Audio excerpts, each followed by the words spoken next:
Então vamos lá. De acordo com o nosso amigo Aurélio Buarque de Holanda, o dono do dicionário Aurélio, o conceito de ética no Brasil é o estudo dos juízos de apreciação que se referem à conduta humana suscetível de qualificação do ponto de vista do bem e do mal, seja relativamente determinadas pela sociedade ou seja de modo absoluto.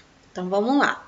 Se é um conceito que rege meu ponto de vista do bem e do mal, e ele é suscetível à qualificação, isso significa de que quanto mais eu evoluo a nível de conhecimento, as minhas bases, podem ser fortalecidas ou podem ser modificadas. Então não tem uma pessoa que seja absoluta. As pessoas são voláteis, elas mudam, de acordo com as suas percepções do ambiente em que estão inseridas, seja ela do cotidiano familiar, do cotidiano ali da nossa sociedade mais próxima, ou seja, num contexto geral, inserido na sociedade como um todo.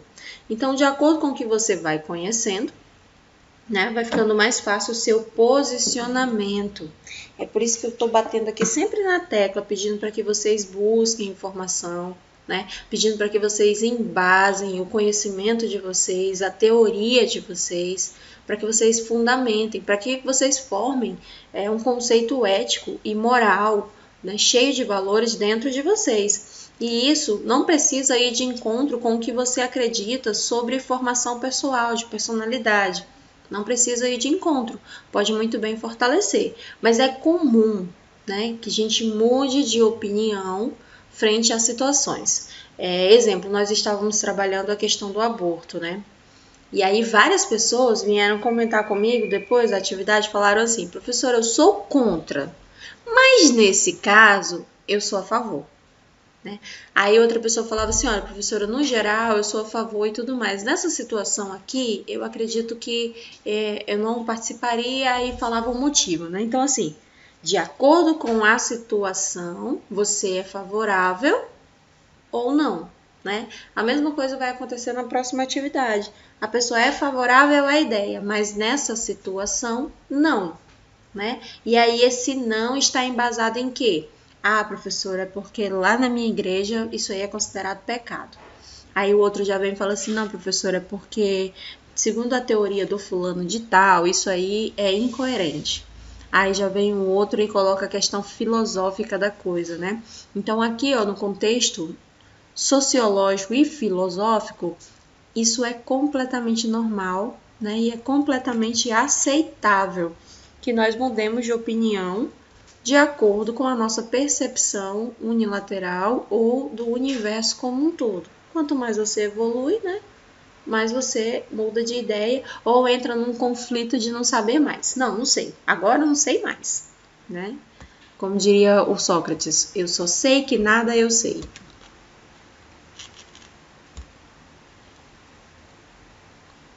Vamos lá.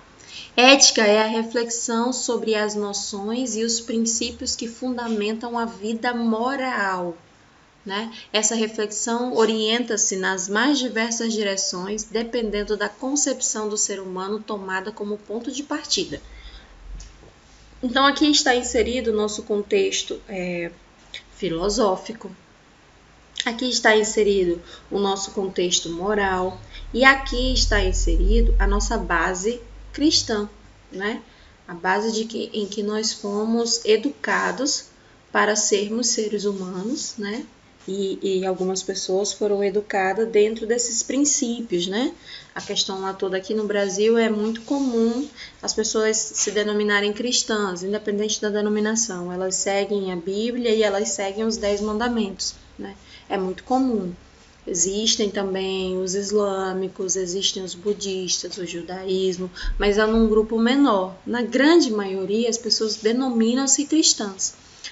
Então, está sempre inserida a sociedade brasileira, desde que veio com Pedro Álvares Cabral, aquela colônia de Portugal, já começaram ali a introduzir o conhecimento católico para os indígenas. Então, a nossa formação cultural, ela está inserida nesse contexto, né?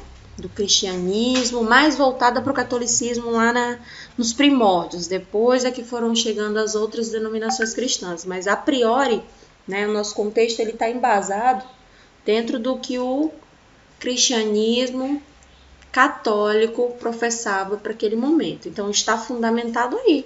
A formação da nossa sociedade está fundamentada nos princípios dos 10 mandamentos, né, e no princípio cristão. Então, tem algumas questões que ainda o nosso juízo de valor e a nossa tomada de decisão está voltado para a nossa base do nosso conhecimento teológico. Na disciplina anterior, nós vimos os 4 tipos de conhecimento. E esses 4 tipos de conhecimento, eles moldam toda a nossa formação, toda a nossa percepção, né? A nível de mundo, a nível de questões burocráticas, a nível de questões éticas, a nível de questões bioéticas, né? Então, essa questão do situações polêmicas, histórias polêmicas, se nós pararmos para observar, a nossa opinião está fundamentada em um desses 4 conhecimentos. E na sua grande maioria é o conhecimento teológico, né? Hoje no Senado Federal nós temos a bancada protestante, eles colocaram esse termo, né? Temos a bancada protestante ou a bancada evangélica. E eles colocam, e todas as questões, né? Todas as leis que vão interferir diretamente na sociedade como um todo, está embasado hoje, né, dentro da nossa sociedade, hoje está embasado no conhecimento teológico pelos nossos representantes que estão lá no Senado, né? Então, a gente observa que até hoje, no Brasil, essas questões, né, mais politizadas, essas questões que norteiam as regras, as leis, né, e o nosso comportamento ético, ele está mais voltado para o conhecimento teológico, né? E é aí que mora o perigo, porque por vezes, né, a gente não consegue conversar com a outra pessoa que tem o conhecimento embasado, por exemplo, na ciência. Hoje a gente está observando grandes debates acerca da vacina, né? De um lado, conhecimento científico, do outro lado, conhecimento teológico, né? 2 grandes grupos aqui no Brasil batendo de frente, né? Algumas pessoas dentro da ciência, porém fundamentando o seu conceito, o seu princípio dentro do conhecimento teológico. E dentro do conhecimento teológico, algumas pessoas fundamentando a sua opinião dentro do conhecimento científico. Então aí a gente já percebe, né, uma disfunção. Calma aí, que agora eu não sei mais quem sou, onde estou, né, o que eu penso e o que eu quero a nível global. Se vocês tiverem oportunidade assim, de observar a opinião das pessoas, mas de uma forma isenta, porque senão dá polêmica, acerca da vacina, depois façam essa pesquisa assim rápida, se a pessoa vai tomar, se não vai tomar por quê, se vai tomar por quê, né? E vocês vão entender que a opinião dela ou está embasada no conhecimento teológico, né? Ou seja, na filosofia cristã dela, ou esse conhecimento está embasado no conhecimento científico. Essa informação que ela vai trazer está embasada no conhecimento científico. Olha, eu acredito na Anvisa, eu acredito no Butantan, eu acredito em vacina. Aí outro fala assim, não, de jeito nenhum, isso aí é um plano do demônio, né? Isso eu não vou tomar essa vacina de jeito nenhum. Não, isso aí é um chip líquido para... Não, eu já ouvi tanta coisa. Mas as pessoas acreditam nisso, né? E aí a gente volta lá no que o Aurélio falou. Quanto mais eu conheço, mais volúvel é a minha formação. Mais eu mudo de ideia. Porque o conhecimento, ele abre, né, essas portas pra gente, assim, dar as possibilidades. Por isso que o conhecimento é fantástico. Por exemplo, a pergunta: o que é o bem e o que é o mal? E esse mal é com L, que é o contrário de bem, né? Respondemos diferentemente. O caso fundamento na moral esteja na ordem cósmica, na vontade de Deus, ou em nenhuma ordem exterior à própria consciência humana, né? Quem falou isso aqui, ó, foi o Paternon, um filósofo. Então, se a gente for parar para analisar o que é o bem e o que é o mal, vai estar de acordo com a moral de cada um. não é? Porque a nossa sociedade, como eu falei anteriormente, ela está embasada nos princípios bíblicos, nos princípios cristãos, né? A maioria das nossas leis, se a gente for puxar a raiz daquela lei, ela está mais voltada para o conhecimento teológico. Óbvio que na intenção, né, de organizar uma sociedade, o que é muito bom. Eu não sei se vocês já ouviram as pessoas falando, não, matar é pecado, né? Na verdade, matar é crime. Mas essa lei está inserida num contexto, né, num dos 10 mandamentos. Então, quando a gente observa, toda a nossa formação ética, toda a nossa formação social, ela está voltada para o conhecimento teológico, né? E tem dado certo até então.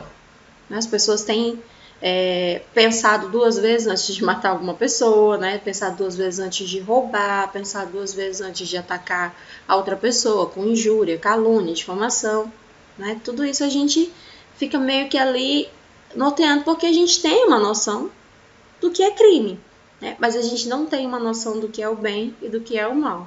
Porque às vezes uma colocação, quando mal feita, né, ataca diretamente o outro. Essas questões, por exemplo, agora de política, as questões no contexto geral, religião, vacina agora, né? Aborto, eutanásia, são questões que mexem um pouquinho com a nossa formação pessoal, com a nossa percepção de mundo, né? Com o nosso conhecimento teológico. Tudo isso aqui, às vezes mexe até no conhecimento empírico, porque a gente vai buscar dentro da família o que os nossos avós, né, falavam, o que os nossos pais falavam. Então, esse conhecimento aí, ó, trazido de pai para filho, também tem fundamentado as nossas tomadas de decisão. A origem da palavra é grega, tá? E quer dizer o modo de ser. Então, ética quer dizer o meu modo de ser, o meu caráter. Os romanos traduziram ethos para o grego e falaram para o latim, que são mos. Então, ele trouxe no plural, né? Mores, que quer dizer o costume, onde vem a palavra moral. Ou seja, a ética para os gregos é como eu vivo, é o meu caráter, né? Que eu conheço de formação pessoal, de formação de caráter, né? E esse caráter está embasado na minha moral. Por isso que a gente tem o hábito de falar o que é imoral, né? E nem sempre o que é imoral para mim é imoral para o outro, né? Eu lembro que quando eu era criança, eu tinha um vizinho que ele gostava de andar pelado. A gente apelidou ele de o homem nu. Para ele aquilo era completamente normal. Para minha família aquilo era imoral, né? Eu sempre trago esse contexto. Lá dentro do mundinho dele, da cabecinha dele, aquilo era normal, né? Só que meu pai denunciou, né? A gente teve um problema com esse vizinho, denunciou, e para o contexto geral, para a sociedade, o que ele estava fazendo era imoral, né? Mas de onde ele vinha? Do seio familiar dele, da cultura dele, aquilo era extremamente normal, era uma cultura indígena. Só que no contexto onde ele estava inserido, no bairro onde ele morava, aquilo era inaceitável. E a maioria das pessoas, elas têm que se moldar dentro de um padrão para que ela possa conviver em sociedade. Isso acontece num bairro, né? Isso acontece num condomínio. Por exemplo, eu amo cachorro, eu amo gato, mas se eu for morar num apartamento, eu vou ter que repensar, porque tem um monte de prédios aqui em Rio Branco que não aceitam animais, né? Então, assim, tem o que eu quero, o que eu gosto, como eu quero levar a minha vida, mas tem onde eu estou, as regras, né? As leis de onde eu estou, de onde eu pretendo estar e de onde eu quero chegar. Por isso que somos completamente volúveis. É muito comum você ter um hábito no seu trabalho que você não tem na sua casa e vice-versa, né? Até por uma questão das regras daquele ambiente. Então, essas regras, quem tem colocado, né, é a nossa ética. Por isso que eu falo assim, ó, a ética profissional, ética domiciliar. Porque tem regras que funcionam para um ambiente que não necessariamente funcionam em outro ambiente. Porém, tem as regras que regem o todo. E esse todo eu chamo de moral ou de caráter a nível social.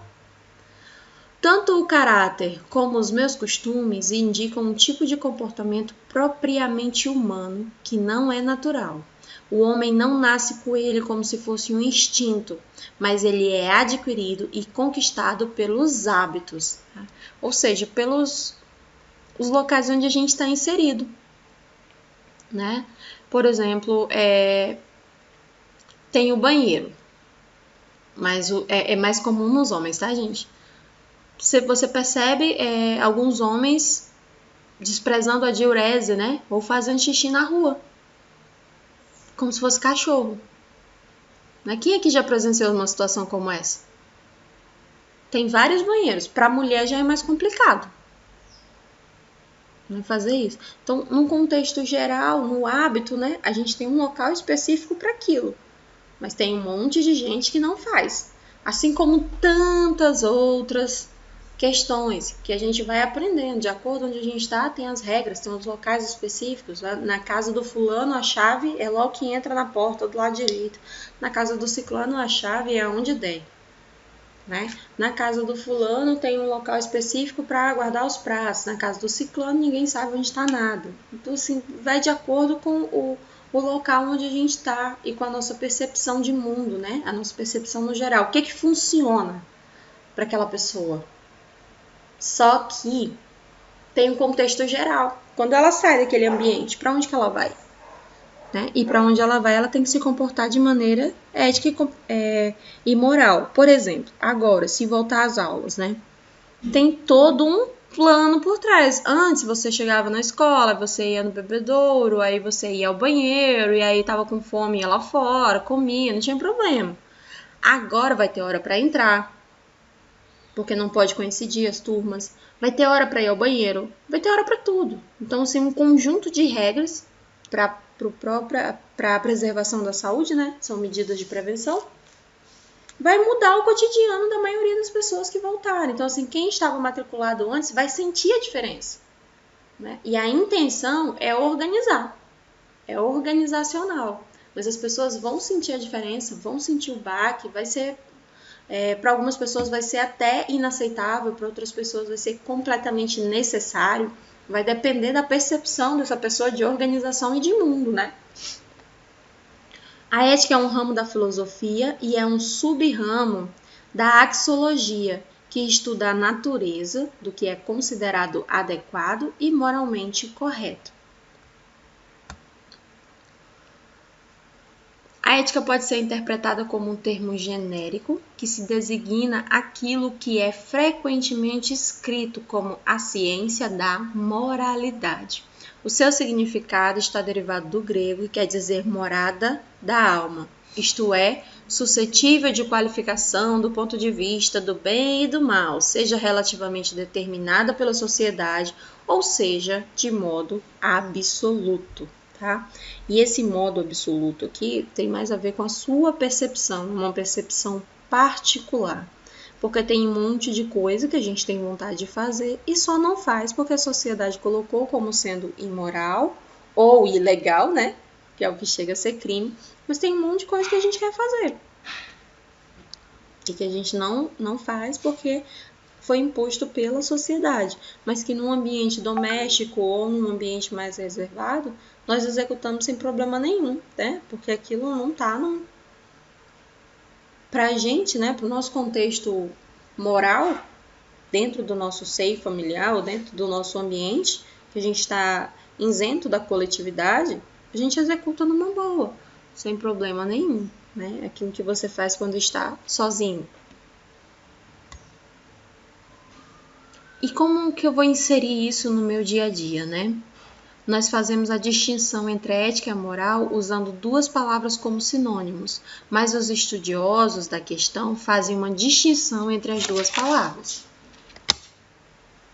Tá?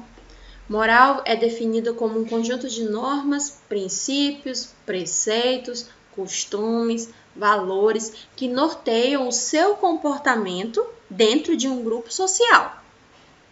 Então, a moral é normativa, ela tem um conjunto de normas e a gente segue aquelas normas para que possamos viver em harmonia, né, com o coletivo. Já a ética, ela é definida como uma teoria, é o conhecimento ou a ciência do comportamento moral, e ela busca explicar, compreender, justificar e criticar a moral ou as morais de uma sociedade. A ética é filosófica e científica. Então aqui, ó, no contexto ético, é onde eu venho questionando, venho buscando compreender e, enquanto pessoa, eu justifico, né, a minha opinião pessoal ou a minha opinião enquanto profissional, né? Então, assim, são esses conjuntos de regras que estão de acordo com a minha moralidade ou com a moralidade de uma sociedade. Por exemplo, na cultura brasileira, vamos trazer para a cultura acriana. Na cultura acriana é completamente normal X questão. E aí você viaja lá para São Paulo. Lá isso já é absurdo, né? Aí os paulistas começam a criticar ou a tentar compreender. E aí o acriano começa a justificar, né? Não, nós fazemos isso, por isso, por isso, por isso, por isso, é perfeitamente normal, é completamente aceitável isso, né? E eu vou fazer... Então, assim, essa é uma questão que a gente tem que começar a observar. Então, não necessariamente o outro ele está sendo incoerente com a colocação dele, né? Porque nada é absoluto, vai depender da minha formação moral e principalmente da minha formação cultural. É por isso que o ser humano ele está sempre buscando grupos, né, para fundamentar a sua ideia. Por que existem as formações, por exemplo, as coligações de bairro, os grupos de jovens, né, as igrejas? Porque é um grupo de pessoas que tem o mesmo pensamento, que se uniu para ter uma filosofia de vida. Então, é muito comum estar sempre procurando um número maior, porque quanto mais pessoas comungando da mesma ideia que eu, mais fundamenta a minha ideia de que aquilo é verdadeiro, né? Moralmente aceitável, eticamente correto e, por consequência, perfeitamente normal. Então, me considero estando do lado correto, né? E às vezes eu faço esse juízo de valor do correto e do incorreto embasado numa percepção tão rasa. Então, eu sempre digo para os alunos, né? Vamos buscar mais informação, vamos questionar mais, vamos justificar melhor. Teve alguns trabalhos que eu devolvi, né? Eu falei assim, olha, justifica melhor aqui, ó, interpreta melhor a pergunta ou embasa melhor a tua resposta, porque era uma resposta tão rasa, tão vazia, que de frente a uma situação, né? No hospital, por exemplo, a situação do aborto que eu coloquei, geralmente, no geral, a grande maioria dos profissionais da área da saúde, né? E isso não é um dado meu, é um dado histórico, as pessoas são contra o aborto. Profissionais da área da saúde são contra o aborto. Naquela situação específica, quem diz que iria participar teria que fundamentar. Porque tu imagina, tu tá num hospital, né? Uma equipe de 12 pessoas. Geralmente tem 12 pessoas numa equipe. E aí, nenhum dos 11 vai participar. Aí você levanta a mão e fala assim, não, eu vou. Eu vou participar dessa situação porque por isso, por isso, por isso. Se a tua resposta for rasa, no primeiro confronto, no primeiro contestamento da pessoa que estiver ao teu lado, e principalmente se for uma pessoa que você julgue saber mais que você já não vai ter mais argumento para debater. Vai quebrar o teu argumento assim, ó, em 2 segundos, e você vai acabar não fazendo algo porque é a vontade do outro, né? E não por ser a sua vontade, porque você não quer se colocar. Então, quanto mais eu fundamento, quanto mais eu justifico, né? Quanto mais eu critico e quanto mais eu busco compreender, mais fácil é a minha tomada de decisão diante de situações extremadas, tá bem? Qual é o objetivo da ética? É determinar o que é bom, tanto para o indivíduo como para a sociedade como um todo.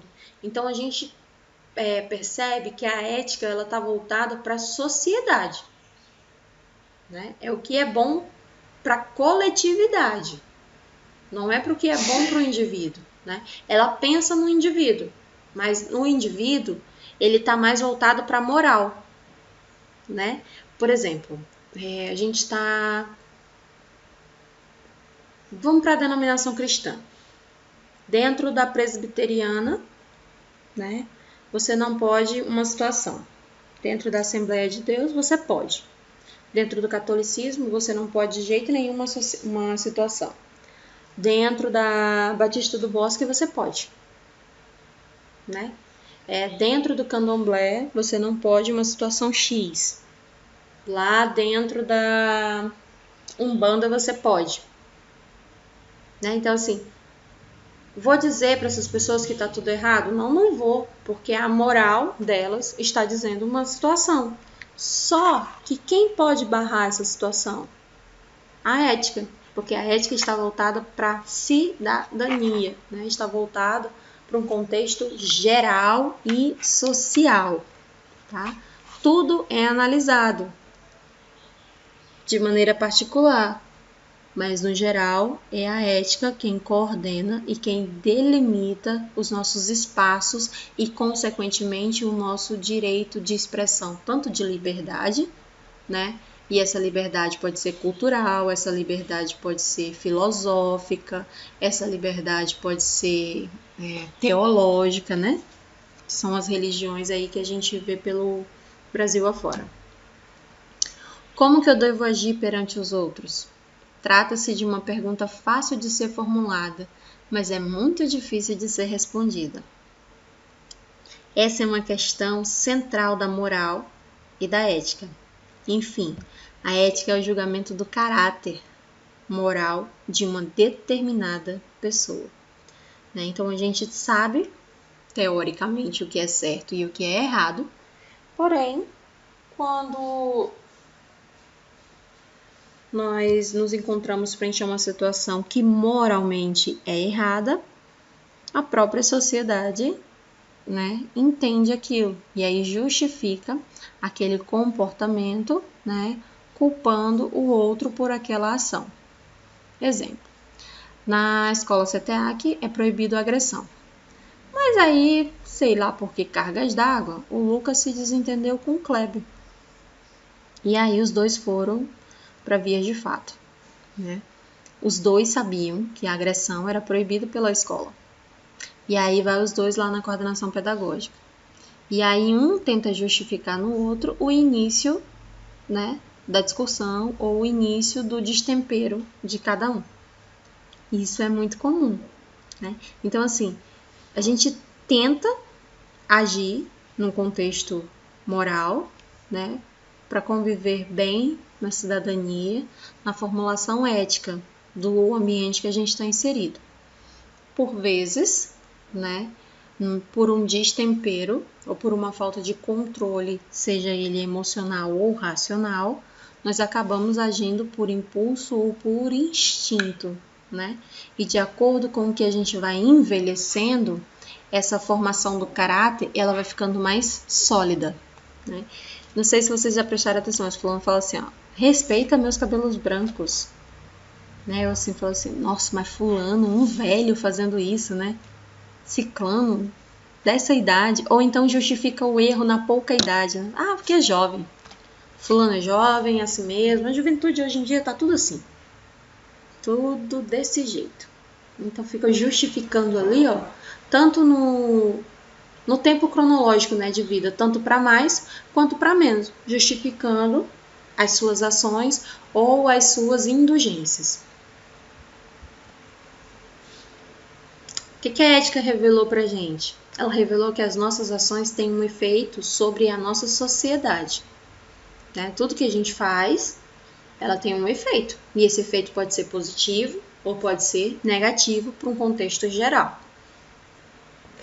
Cada homem deve ser livre e responsável por suas atitudes, né? E essa responsabilidade pelas atitudes, ela está inserida num contexto, né, num código civil. Ou seja, é crime, não é crime, é imoral, é ilegal, né?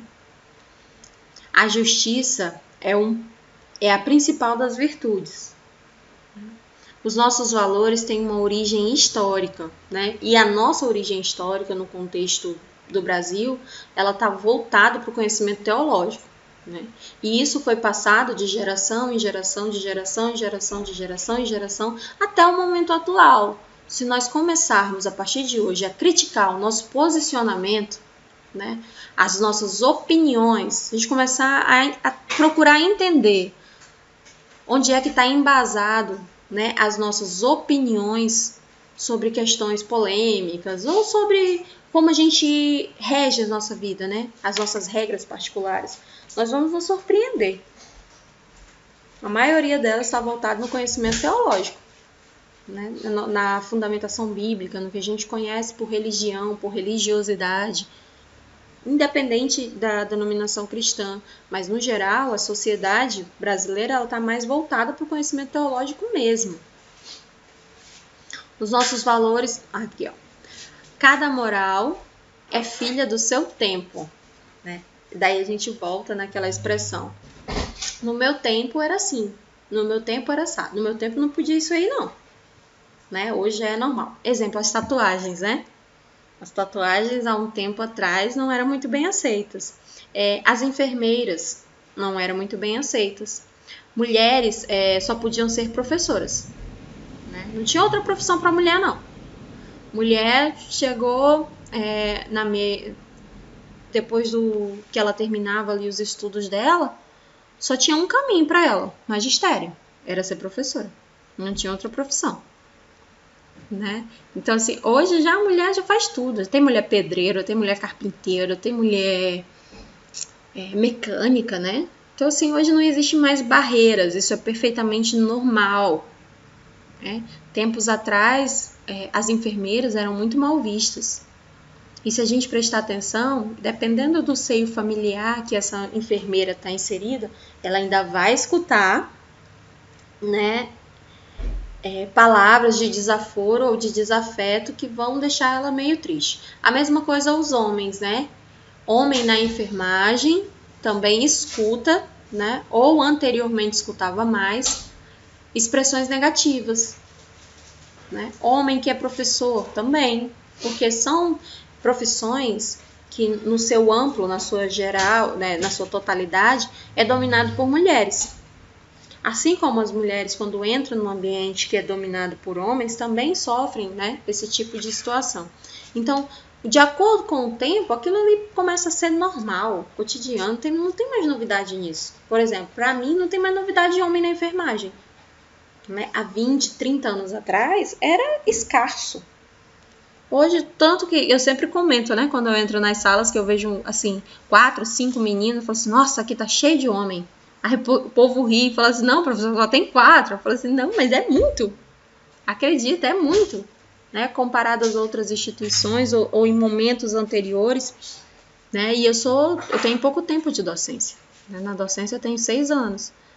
E eu vejo que tem crescido, né, o número de homens que têm buscado se inserir nesse contexto da enfermagem. O que é muito bom para a nossa coluna, né? Para a coluna da mulherada. Quando tem um homem na equipe, né, facilita a nossa vida, porque a gente utiliza os atributos naturais dos homens, né, que foi a força física, que a maioria dos homens tem.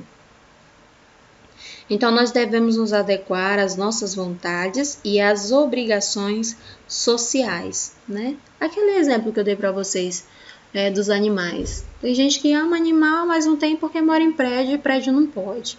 Ou, eu amo animal, mas não dá para ficar não, porque o meu quintal ou o meu terreno, não sei como é que você fala, não é cercado, não tem cerca, não tem muro. Então, assim, vai criar o cachorro na rua? Né? Não tem condições. Então, eu adequo as minhas vontades às minhas obrigações sociais. Qual é a tarefa da ética? Procurar estabelecer as razões que justificam o que deve ser feito e o que não pode ser feito. Então, tem aquela coisa do pode, mas não deve, né? Por exemplo, professor, o voto não é obrigatório no Brasil.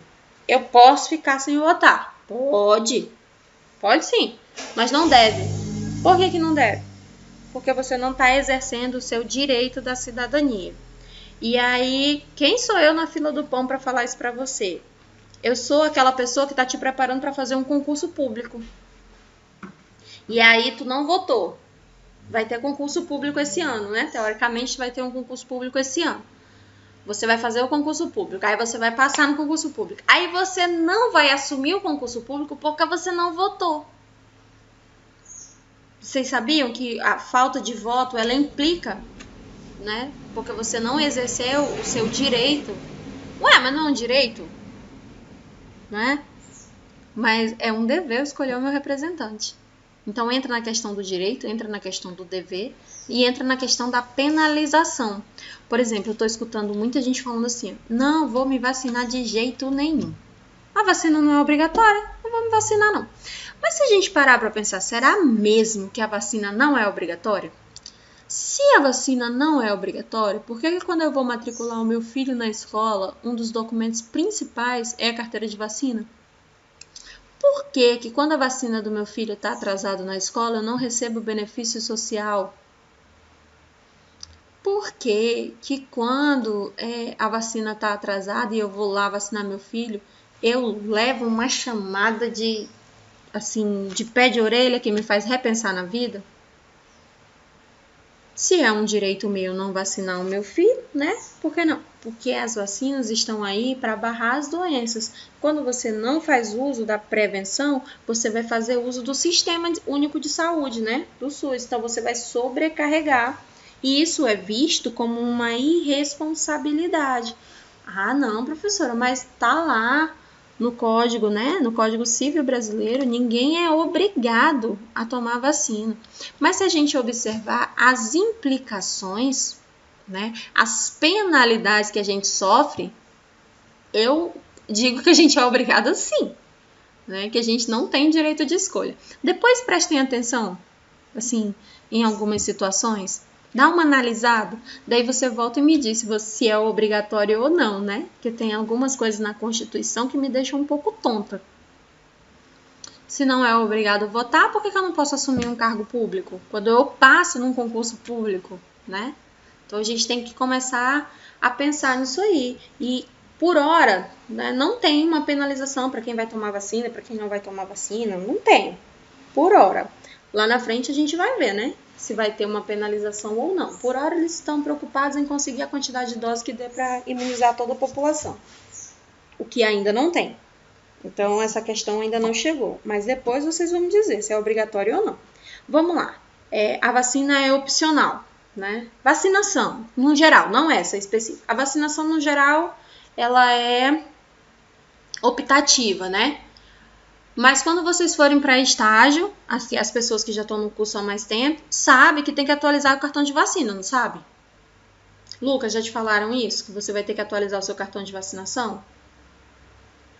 Que você vai ter que fazer um seguro de vida e atualizar o seu cartão de vacinação? Né? O Lucas já tá sabendo. Quem tá no curso aqui há mais tempo já sabe. Ué, mas a vacina ela não é obrigatória, professor. Só que para você entrar no campo, para você ter o direito de ir para o estágio, você precisa apresentar a sua imunização atualizada. Né? Saúde, prazer. Então, aí quem é avesso à vacinação já começa a repensar, porque aqui no ambiente da ciência, né, não tem espaço para isso não. Ou a gente toma, ou a gente toma. Eu vejo muita gente falando assim, eu vou tomar, eu não vou tomar. E você, Vanessa? Você, eu sou da área da saúde, eu não tenho escolha. Eu tomo e pronto. Cartão de vacinação, Kleber. Se você não tem... Ah, tá, entendi, Lucas. Mas isso aí, Kleber e Lucas, é fácil de conseguir. Você vai num posto de saúde e você faz, né? Eles vão fazer um novo cartão de vacinação para você. E as vacinas que o curso pede, que o curso exige para que você entre no hospital, é a antitetânica, por conta dos acidentes biológicos, e o esquema completo da hepatite B. Tá? Então, são 2 vacinas. Isso aí você consegue fácil no postinho de saúde, tá? Para quem ainda não tem, por exemplo, o Kleber, né? Procura um postinho de saúde e já faz logo. Porque aí, Kleber, o esquema para hepatite B são 3 doses, né? E ela leva aproximadamente 6 meses. Então, dá tempo de você já fazer agora e quando chegar a época do estágio, já tá tudo certinho.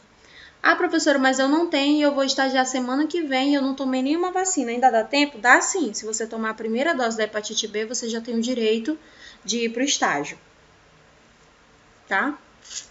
Então, isso é só uma questão assim para a gente começar a pensar. Mas se não é obrigatório, por que eu só posso se eu fizer isso? Se não é obrigatório, por que, né? Pra gente começar a averiguar. A ética enquanto disciplina, né?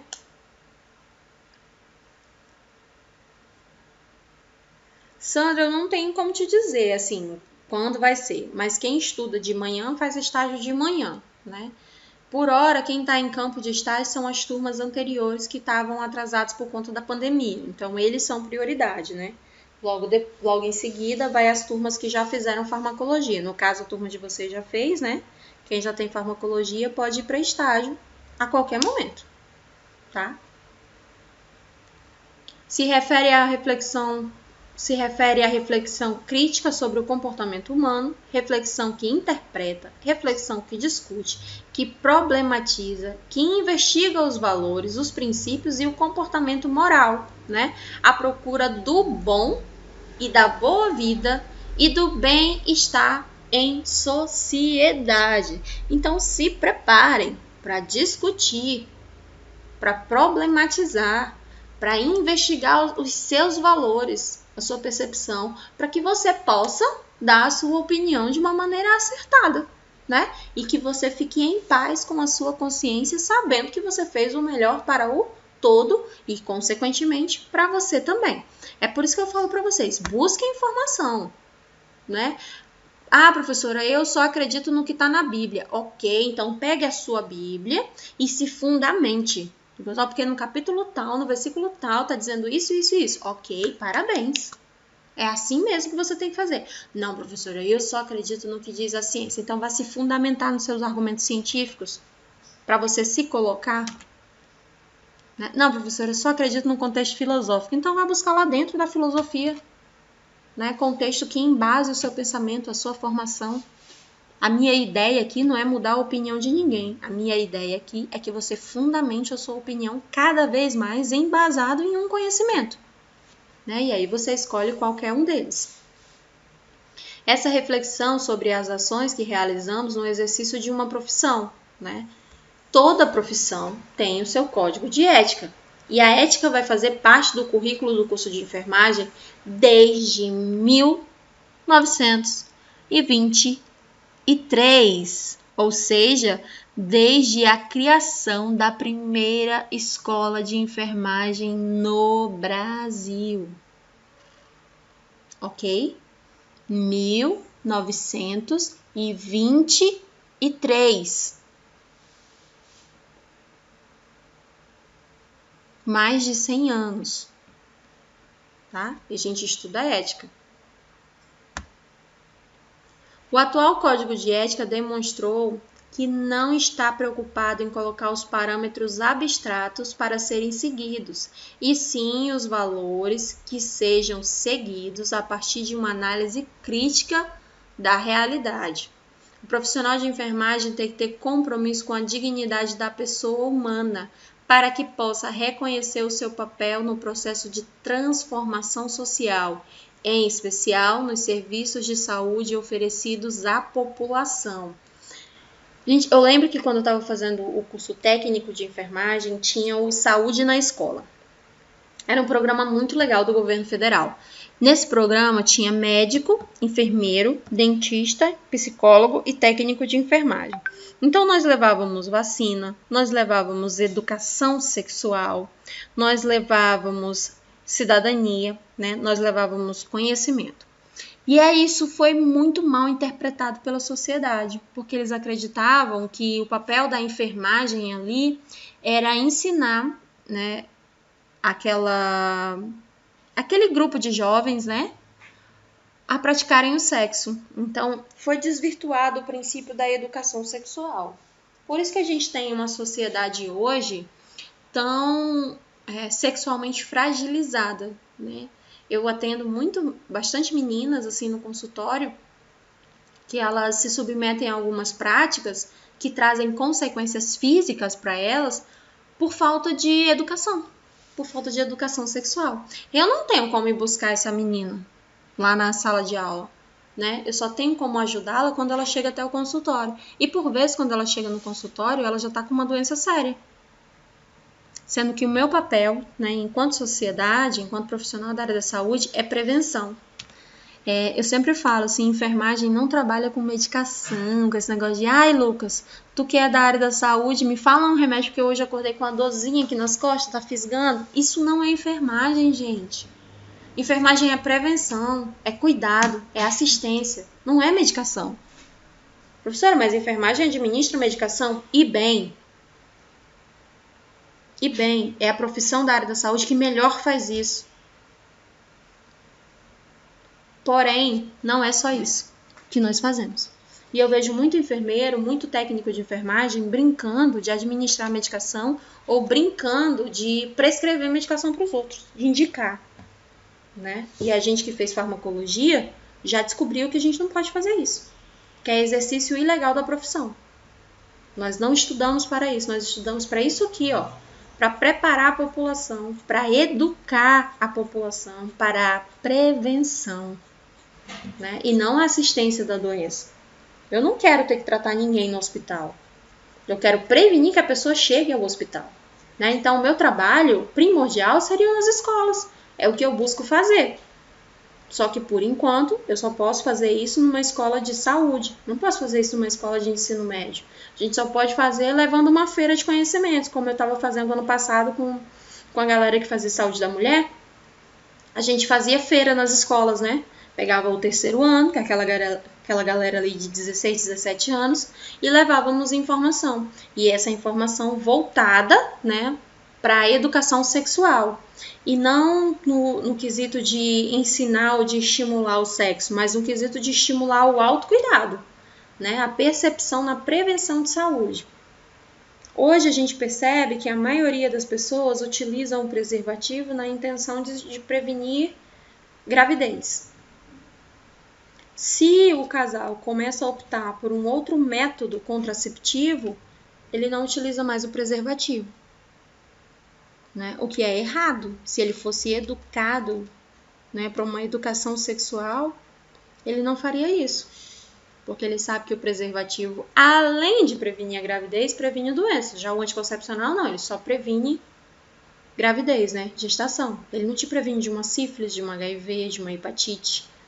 Né? Então, assim, a gente percebe que a moral da sociedade está um pouquinho desvirtuada e por falta do nosso papel nesse contexto. Né? Só que a própria sociedade, né, encarou isso como sendo imoral. E aí deixou isso de lado. Quem quiser que vá buscar a informação. Porque a informação ela não chega mais. Quais são os princípios da ética? Tá? Isso aqui cai muito em concurso. Moral, liberdade, consciência e valores. Já dei uma aula sobre isso para vocês.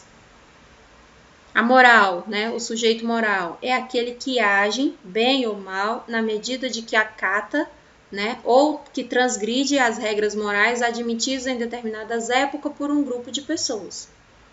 Né? Ou eu sigo, ou se eu não sigo, né? Eu tenho penalizações. Né? Isso é moral. Diz respeito à ação moral concreta, quando nos perguntamos o que devo fazer, como devo agir nessa situação, o que é certo, o que é condenável e assim por diante, né? Por exemplo, a gente está num relacionamento e aí descobriu que a pessoa foi infiel. Daí a gente para e analisa. Mato? Não mato? Brincadeira, gente, mas é mais ou menos isso. Né? Quando a gente para e raciocina, o que eu vou fazer diante dessa situação? O que eu posso fazer a nível de leis, né, nessa situação? Isso é moral. Tem a moral e a ética moral, que é um conjunto de regras que vão determinar o comportamento dos indivíduos na sociedade, né, na coletividade. Já a liberdade é a expressão de uma necessidade, e essa necessidade de poder tornar-se pessoa. A liberdade reside, então, na própria atitude do homem de se assumir e de assumir o processo de realizar. agora, na pandemia, né? Na verdade, sim, desde as últimas crises que o país vem passando, as pessoas vêm se colocando profissionalmente, né? As pessoas vêm ressurgindo profissionalmente, então vêm resgatando alguns valores e algumas intenções que em outro momento era considerado inaceitável ou fracasso, né? Agora na pandemia a gente observou assim as pessoas se afirmando, né, ou se realizando em situações que antes não teria como, né? Por exemplo, eu tenho amigas que fazem laço que estão muito bem, obrigado, profissionalmente. Eu tenho amigas que são solteiras, estão com 30 anos e que estão muito bem, obrigadas, resolvidas, né? Já tenho amigas que estão ali casadas, com filho e também estão muito bem resolvidas. Então, assim, a gente mudou um pouco, as pessoas estão expressando mais a sua liberdade, né? Ai, fulano tem isso, isso e isso com 30 anos, mas eu tenho isso, isso e isso com 30 anos. Somos livres, né? Para dizer como queremos viver. Antes não, mas a gente tinha assim, eu ainda fui criada assim, ó, estuda, se forma, passa no concurso público e aí a vida tá feita, né? Em nenhum momento assim, ó, mas tu quer isso para ti? Né? Na minha formação profissional, em nenhum momento isso, né? Já na família do meu pai, é todo mundo comerciante, então tinha coisa do comércio, né?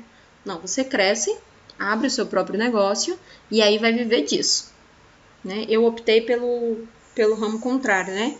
Estuda, passa no concurso público e já. Daí eu cresci, estudei, passei no concurso público e não acabou, né? Eu queria mais, eu queria me expressar enquanto pessoa, eu queria ter o direito aqui, ó, da liberdade. E é o que eu desejo para cada um de vocês, independente do que vocês queiram ser quando crescer. A liberdade no sujeito moral, né? Ao mesmo tempo que é um conjunto de regras de como deve ser o comportamento dos indivíduos de um grupo, é também a livre e consciente aceitação das normas. Isso significa que o ato só é propriamente moral se passar pelo crivo da aceitação pessoal das normas. Então, quando a gente está inserido na sociedade, né, essa minha liberdade ela está inserida no meu contexto moral. E aí eu volto para as normas que regem aquela sociedade que eu estou inserido.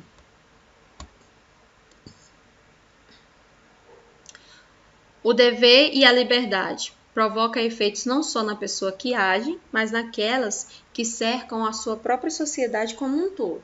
Portanto, para ser moral, o ato deve ser livre, consciente, intencional, mas também solidário. O ato moral supõe a sociedade e a reciprocidade com aqueles com os quais nós nos comprometemos, né? Por isso que no Brasil você só pode ter uma esposa.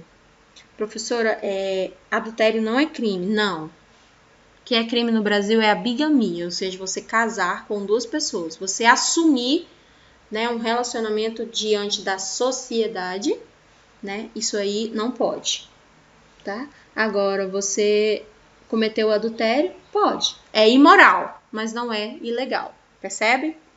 Né? Então, esse é um compromisso que não é superficial e nem exterior. Ele revela uma promessa para a qual nós nos vinculamos com a comunidade. Nessas características decorre a exigência de responsabilidade. Por exemplo, eu me envolvi num relacionamento e eu tive um filho. Agora eu não quero sustentar a criança. Né? Mas calma aí, você gerou uma responsabilidade. E essa responsabilidade é cobrada pela coletividade. Então aí vem a justiça no teu pé e te obriga. A mãe que não quer cuidar é obrigada a cuidar, senão é abandono de incapaz. Ela pode até não cuidar, professor, fulano teve um filho, não cuida não. Mas alguém tem que cuidar daquela criança, porque senão responde por abandono de incapaz. Né? O rapaz lá não quer pagar pensão, ou a mulher não quer pagar pensão, responde processo também civil por isso. Liberdade total e absoluta. A liberdade não pode ser apenas exterior, nem apenas interior. Ela precisa se desenvolver na consciência e nas estruturas. Se acreditamos que interiormente somos livres, mas por fora não, né? Então estamos negando a nossa própria ética. Só teremos ética se nós tivermos a nossa liberdade. E essa liberdade é a liberdade de expressão, a liberdade de ser o que quiser. né? Liberdade. Eu sempre falo assim, gente, a gente com 16, 17 anos tem que descobrir o que a gente quer ser pro resto da vida. Ai, meu Deus, o resto da vida é muito tempo, né? Por exemplo, eu descobri que eu queria ser da área da saúde com 7 anos de idade, mas eu só descobri que eu queria ser enfermeira quando eu fiz 16, né? Eu sabia que eu queria ser enfermeira. Só que eu queria ser enfermeira e eu queria trabalhar de segunda a sexta em horário comercial. Isso era inaceitável, incoerente, porque todo mundo sabe que enfermeiro faz plantão, né? Mas aí é quando eu penso no enfermeiro convencional. Quando eu penso em enfermagem convencional, eu penso em plantão, dentro de um hospital, né? Agora, quando eu penso em enfermagem como um todo, eu penso em abrir consultório, eu penso em trabalhar no posto de saúde, eu penso em trabalhar na docência, como eu trabalho, de segunda a sexta em horário comercial, né? Tendo direito a sábado, domingo, feriado, férias, adicional, tudo isso. Ou eu posso partir para o ramo da estética, né? Ou eu posso partir para o ramo da medicina integrativa. Tem tudo isso, né? Tem uma liberdade, então eu posso ser enfermeira fazendo exatamente o que eu quero, que é o que eu venho tentando fazer na minha vida. O agido humano, né? O agido humano é caracterizado pela capacidade de antecipação ideal ao resultado a ser alcançado, né? Por isso que a gente pensa, o humano, o ser humano, ele se orgulha por ser racional, por ele pensar. Então não venha me dizer que você agiu, eu agi por impulso, foi impensado, eu não pensei antes de agir. Não, você tem essa capacidade. Quando você tem essa capacidade, obrigatoriamente você tem um dever de medir todas as suas atitudes, né? Do contrário, você responde processo civil, processo ético, né? Aí é você que sabe, mas as regras estão aí para serem cumpridas. Vamos lá, o que é a vontade, né? A vontade consiste no poder de reflexão, né, que antecede a realização ou não do desejo. Seguir o impulso do desejo, sempre que ele se manifesta, é a negação da moral e da possibilidade de qualquer vida em sociedade. Aliás, a educação da criança supõe aprender a avaliar a adequação do não e de realizar o desejo, a fim de priorizar alguns, odiar outros, rechaçar o que lhes parece inadequado e por aí vai. Então, se nós executássemos todas as nossas vontades, a sociedade hoje era inabitável. Inabitável. Né? Porque eu tenho vontade de tanta coisa que é incoerente, né, com o meu contexto social, assim como várias pessoas também têm vontades que é incoerente com o contexto social, né? E aí a gente começa a lidar com a questão do não, né, do não pode, não deve, desde a primeira infância. Comportamento moralista, né? O comportamento moralista está relacionado com a nossa religião, né? E é um conjunto de prescrições e de proibições que tem influência nas relações do homem em sociedade. Por exemplo, tem religião que diz que você não pode beber, não pode ingerir bebida alcoólica. E aí você está passando ali de frente a um barzinho, aqui eu moro perto de um bar, que é muito frequentado. Estou passando ali e já achei um monte de irmão da igreja lá dentro. E aí quando eu falo irmão da igreja, eu estou falando da minha família cristã, né? Já vi um monte lá dentro. E na minha denominação cristã, não pode. Né? Mas ali foi uma vontade do indivíduo. E ele vai sofrer as penalidades por estar fazendo algo que ele não pode. Né? Não pode e não deve. Então, geralmente, no contexto geral, está voltado para a nossa influenciação religiosa, né? A nossa consciência, ela se manifesta antes de tudo. Ela se manifesta na capacidade de deliberar diante das alternativas possíveis, decidindo e escolhendo uma delas antes de fazer a ação. Então, eu penso, busco na minha consciência, analiso antes de executar uma ação. Por exemplo, voltando lá na questão do aborto. Né? Eu pedi para todo mundo pensar e alicerçar a sua opinião. Né? E quando eu peço para pensar, eu peço para ativar a consciência. E não necessariamente o que tem na sua consciência é a mesma coisa que tem na minha consciência, né? E deixar que o outro exerça o seu direito à liberdade é ouvi-lo, né? Colocando a minha opinião, sem querer que aquela criatura mude de opinião, porque a minha opinião é a mais acertada. É aí que mora o respeito. Você coloca a sua opinião, o outro coloca a opinião dele, e ao final, né, do questionamento e do nível de compreensão, os dois continuam com a mesma opinião. Né? Porque um não estava tentando convencer o outro, um só estava mostrando para o outro como é que pensa. E aí, para isso, a gente tem desafio, né? E o desafio é o preconceito. Onde é que está o preconceito? Nas minhas ideias cristalizadas. Um outro desafio é na minha ideologia. E essa minha ideologia é uma coesão de grupos, né? Aquilo que eu falei para vocês, geralmente a gente tende a ficar em grupo, né? Em grupinho que pensa igual a gente, que é pra gente fundamentar ali a nossa teoria. E afinal de contas, quanto mais gente pensando igual a mim, isso significa que eu estou correto, né? E essas normas são ensinadas para assegurar determinadas relações e condições de existência. E aí eu tenho um outro desafio que é a alienação. A pessoa perde o próprio poder de decisão. Quando a pessoa ela é alienada, é porque ela designou, por exemplo, vocês já viram na sala de aula, a gente coloca um líder, né? E aí a gente sempre espera que o líder se manifeste. Então, às vezes, a gente está querendo uma situação, querendo muito, e a gente não coloca essa situação por medo de represálias, né? Então, a gente vai lá no ouvido do líder e fala assim, ei, líder, tu podia fazer isso, isso, isso e isso.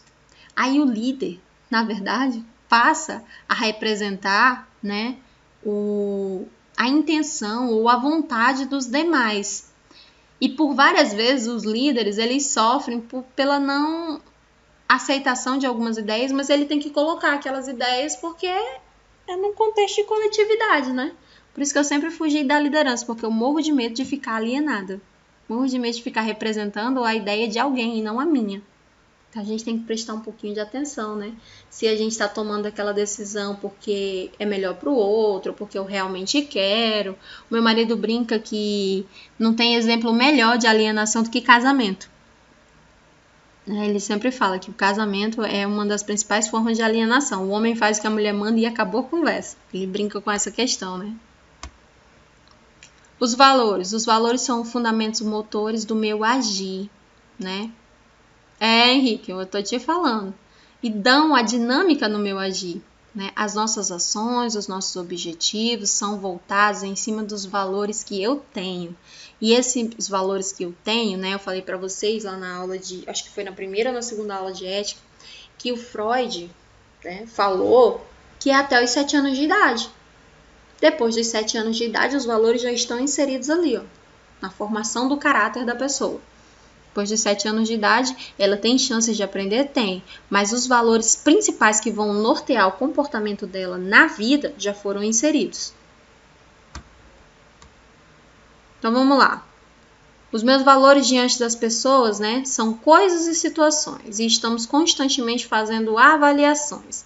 Esta caneta é ruim, pois falha muito. Essa moça é atraente. Acho que o João agiu mal ajudando você. Prefiro comprar este que é mais barato. Essas afirmações nos remetem aos juízos de realidade. Quando nós partimos do fato, né, de que a caneta e a moça existem. Isso aqui é juízo de realidade. Já o juízo de valor é quando nós atribuímos uma qualidade que mobiliza a nossa atração ou a nossa repulsa, né? E isso foi descrito pela Academia de Atenas. Então, quando eu falo assim, olha, o Lucas está fazendo mal. Não está agindo direito não nessa situação aqui, ó. Nessa situação aqui, o Lucas não está agindo bem. Então, assim, eu afirmo que o Lucas existe. Mas a ação do Lucas está voltada no meu juízo de valor, né? Nos meus valores. Porque para o Lucas aquilo ali é perfeitamente normal, né? E aí para o Lucas é assim, ó, a Vanessa acha que eu estou agindo mal, então assim, a Vanessa existe, né? É um juízo de realidade. Mas essa colocação dela aí, para mim, não existe não. Porque está voltado, né, no meu valor, nos meus valores, o que é normal para mim e o que é ideal. E não o que é normal e o que é ideal para o outro. Os valores são o quê? São aspirações básicas do ser humano, é algo pelo qual vale a pena viver, vale a pena lutar e vale a pena até morrer. A priori do emocional. É o em si absoluto. E quando aplicado, tem um enfoque que é relativo. Essa questão do exemplo que eu estava dando para vocês. Né? Para o Lucas aquilo é normal, para mim não é normal. Aí o Aristóteles falou o seguinte: nosso caráter é o resultado da nossa conduta. Então é aquela história, né? Faça o que eu digo e não faça o que eu faço. Porque nem sempre o que eu digo anda de mãos dadas com o que eu faço. Né? E isso a gente observa nos escândalos, né, que movem. Seja o escândalo no Congresso, seja escândalo na sociedade, seja escândalo dentro da igreja, seja escândalo dentro da família, né? Que as pessoas dizem uma coisa, mas fazem outras. Então, o Aristóteles, ele resume isso aqui, ó, que o caráter é o resultado da minha conduta, né? Ele está pautado na minha ação e não no meu falar. Mas, geralmente, a gente se atenta mais, se seduz com o caráter falado, né? Com o que a pessoa fala que faz, fala que é. E aí, quando a gente começa a conviver, vem a decepção. Por isso que a nossa sociedade tá tão doentinha, coitada. Então, minha gente, por hoje é só.